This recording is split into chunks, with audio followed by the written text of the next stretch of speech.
আসসালামু আলাইকুম। গালফ ট্যুরে থাকাকালীন আমি বেশ কিছু চিঠি পেয়েছি, তার মধ্যে এটা একটা। আমি একজন মুসলিম, কুয়েতে অল্প কয়েক বছর ধরে কাজ করছি। আমি ইসলাম ধর্ম গ্রহণ করার খুব কাছাকাছি চলে এসেছি, কারণ আমি আমার অফিসের এক ধার্মিক মুসলিম কলিগকে দেখে মুগ্ধ হয়েছিলাম আর আমি তাকে বিয়ে করতে চেয়েছিলাম। আমি তাই ইসলাম সম্পর্কে আরও জানতে চাচ্ছিলাম।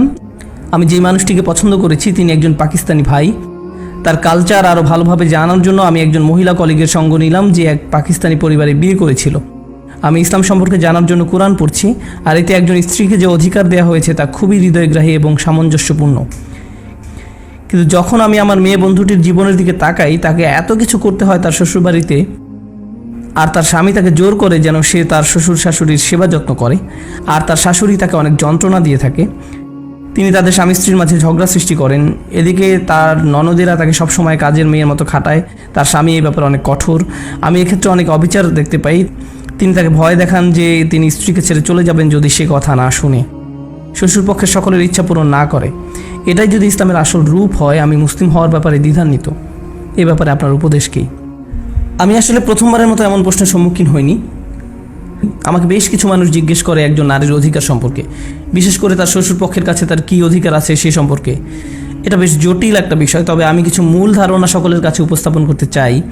যে বোনটি প্রশ্নটি করেছেন, প্রথমত সেই প্রশ্নের জন্য তাকে ধন্যবাদ। আর এই প্রশ্ন শুধু আপনার নয়, আমার মনে হয় আরও অগণিত মানুষ এ থেকে উপকৃত হতে পারবেন ইনশাআল্লাহ।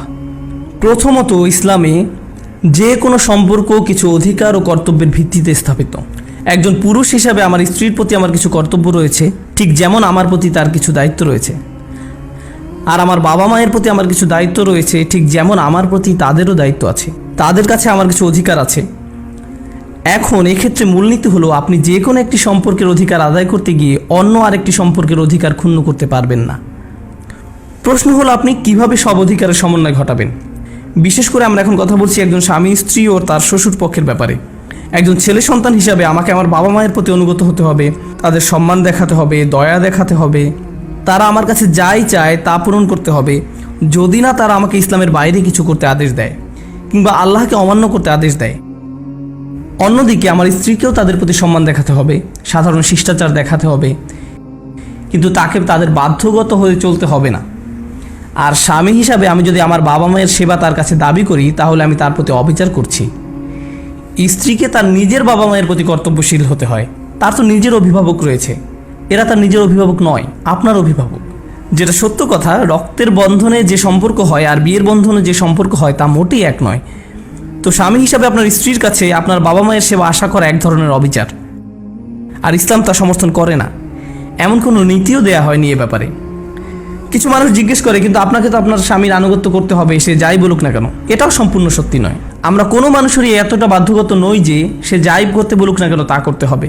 আমি আমার বাবা মায়ের আনুগত্য করতে পারবো না তারা যা বলবে তার সব কিছুর ব্যাপারে। আমার বাবা মা যদি আমাকে স্টুডেন্ট লোন নিতে বলতেন, যা সুদের ভিত্তিতে দেয়া হয়, আমি এটা করতে পারি না। এতে আল্লাহর অবাধ্যতা রয়েছে। আর এমন হয় মাঝে মাঝে যে আপনাকে সম্মানের সাথে আপনার বাবা মায়ের অবাধ্য হতে হবে, কারণ তারা অযৌক্তিক কাজ করতে বলছে।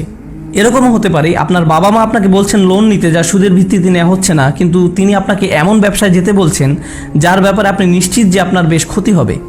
আপনি নিশ্চিত জানেন যে এই ব্যবসা কোনোভাবেই চলবে না, অথচ তিনি চাইছেন আপনি আপনার জীবনের সব পুঁজি সেই ব্যবসায় ঢেলে দিন। সেই মুহূর্তে আপনার বাবা মায়ের কথা না শোনা তার অবাধ্যতা নয়। এভাবে ভাবলে চলবে না। বস্তুত অভিভাবকের বাধ্যগত থাকার অর্থ যৌক্তিকতার ঊর্ধ্বে নয়। আমরা কোনো মানুষেরই এতটা বাধ্যগত নই যে সে যাই করতে বলুক না কেন তা করতে হবে। আর অবশ্যই আমরা যখন তাদের অবাধ্য হই, আমরা কখনো কোনোভাবেই তাদের অসম্মান করে তা করি না। আর এটাও সত্যি, আমাদের জন্য যদি কঠিন হয়ে দাঁড়ায়, আমাদের প্রতি যদি তারা কঠোরও হন, সেক্ষেত্রেও তাদের আনুগত্য করতে হবে। কিন্তু যদি তারা অযৌক্তিক কিছু একটা করতে বলেন, আমি উদাহরণস্বরূপ বলছি, আমি যদি সব পুঁজি দিয়ে তাদের কথা মতো এমন ব্যবসায় নেমে পড়ি যেটা সফল হবে না, এতে আমি তাদের ইচ্ছা মতো কাজ করছি ঠিকই, কিন্তু আমি আমার বাচ্চাদের কষ্টের মুখে ফেলে দিয়েছি, আমার স্ত্রীকে কষ্ট দিচ্ছি, এবং যারা আমার উপর নির্ভর করে আছে তাদের সকলকে সমস্যায় ফেলেছি। আমি এমন কাজ করতে পারি না। তারা আমাকে যা খুশি করতে বলতে পারেন, কিন্তু তারা আমাকে দিয়ে অন্য কারো উপর অত্যাচার করতে পারেন না। এভাবে অধিকার আদায় হয় না। কিছু পরিবার আছে তারা সেই স্বামীকে জোর করেন কেবল একটা অ্যাকাউন্ট রাখতে, আর তার অভিভাবকরা হলেন সেই অ্যাকাউন্টের কোসাইডার। এভাবে অধিকার আদায় হয় না। এদিকে স্ত্রীকে সপ্তাহে হয়তো কেবল $20 করে পাচ্ছেন। এভাবেও জীবনযাপন করা চলবে না। আপনি এটা করতে পারেন না।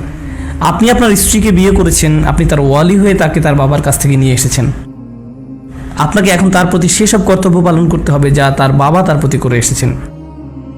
কিন্তু এখানে ঘরে সকলে তার সাথে দ্বিতীয় শ্রেণীর মানুষের মতো আচরণ করে, যেন শ্বশুর শাশুড়ির কাজের মেয়ে কিংবা আপনার বোন অথবা অন্য কারো কাজের মেয়ে। এটা চরম প্রতারণা এবং এটা এমন এক বিষয় যার ব্যাপারে আপনাকে আমাকে শেষ বিচারের দিন জিজ্ঞেস করা হবে। অন্যদিকে অন্য ধরনের চরমপন্থাও আছে। একদিকে আমরা দেখি বউকে বাড়ির কাজের মেয়ের মতো বানিয়ে ফেলা হয়েছে, যা চরম অবমাননাকর, কোনোভাবেই যা ইসলামিক গ্রহণযোগ্য নয়। আর অন্যদিকে আছে এমন সব স্ত্রী অথবা স্বামী যারা তাদের শ্বশুরপক্ষের ব্যাপারে সকলের প্রতি বিদ্বেষপূর্ণ। তাদের কারোর সাথে আমি সম্পর্ক রাখতে চাই না, তাদের মুখও দেখতে চাই না, আমি চাই না তারা আমাদের বাসায় আসুক, আমি চাই না তুমি তোমার মায়ের বাসায় যাও, তার সাথে কথা বলো, আমি তাকে ঘৃণা করি, আমি তাকে সহ্য করতে পারি না, ইত্যাদি ইত্যাদি। এভাবে অত্যাধিক দূরত্ব সৃষ্টি করেন আপনি আপনার স্বামীর পরিবার থেকে। এটাও এক ধরনের চরমপন্থা। তারা আপনার স্বামীর অভিভাবক, তাদের অধিকার আছে আপনার স্বামীর উপর। তারা যেন তাদের নাতি নাতনিকে দেখতে আসতে পারে, তারা যেন আপনার বাসায় ঝগড়া সৃষ্টি হবে এমন দুশ্চিন্তা করা ছাড়াই আসতে পারে, অথবা তাদের উপস্থিতিতে আপনি যেন তাদের সামনে স্পষ্ট অসন্তোষ প্রকাশ না করে বসেন। তো এতে আপনি আপনার দিক থেকে অত্যাচার করছেন আপনার স্বামীর উপর, কারণ তার প্রতি ভালোবাসার প্রতীক হিসাবেও আপনার অন্তত তার পরিবারের সাথে সৌজন্যমূলক আচরণ করা উচিত, ভদ্রতা এবং শ্রদ্ধা করা উচিত। আপনার স্বামী আপনার উপর তা চাপিয়ে দিতে পারেন না, কিন্তু এই আচরণ তো আপনার নিজ থেকে আসা উচিত। এই সৌজন্যমূলক আচরণগুলো তো সব মুসলিমই অন্য মুসলিমের প্রতি করে থাকে। যারা একই পরিবারের অংশ হয়ে গিয়েছে তাদের কথা না হয় নাই বললাম। আমাদের এমনিতেই পরিবারের সদস্যদের সাথে সর্বোচ্চ সুন্দর ব্যবহার করা উচিত। হ্যাঁ, জটিল অবস্থারও সৃষ্টি হয়, বিশেষ করে যৌথ পরিবারের ক্ষেত্রে। সত্যিই অনেক ক্ষেত্রে জটিল পরিস্থিতি তৈরি হয়।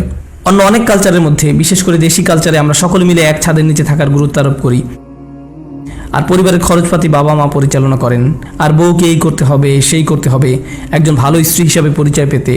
এই নীতি বেশিরভাগ পরিবারের ক্ষেত্রেই কাজে দেয় না।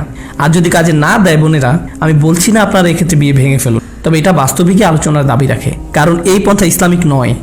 যদিও আপনারা পুরো পরিবার মিলে এই সিদ্ধান্ত নিয়েছেন, এই সিদ্ধান্তকে ইসলামের আড়ালে লুকিয়ে রেখে ভাববেন না যে ইসলাম আপনার কাছে এটাই চায়। ইসলাম আপনার কাছে এমন কিছু প্রত্যাশা করেনি, এটা আপনার পরিবার চেয়েছে। কিছু ব্যাপারে আপনাকে পরিবারের সকলের সঙ্গে নিয়ে সিদ্ধান্ত গ্রহণ করতে হবে।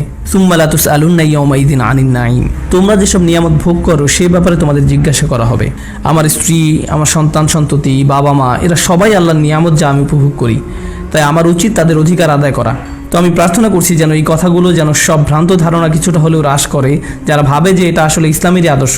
ইসলাম এই ব্যাপারে এমন কিছু বলেনি, এটা কেবলই সাংস্কৃতিক অপচর্চা। যেভাবে মেয়েদের সাথে আচরণ করা হয়ে থাকে, কুরআন একে সমর্থন করে না, রাসূল সাল্লাল্লাহু আলাইহি ওয়াসাল্লাম সুন্নাহ কোনোভাবেই একে সমর্থন করে না। বারাকাল্লাহু লি ওয়া লাকুম। আসসালামু আলাইকুম ওয়া রাহমাতুল্লাহি তাআলা ওয়া বারাকাতুহু।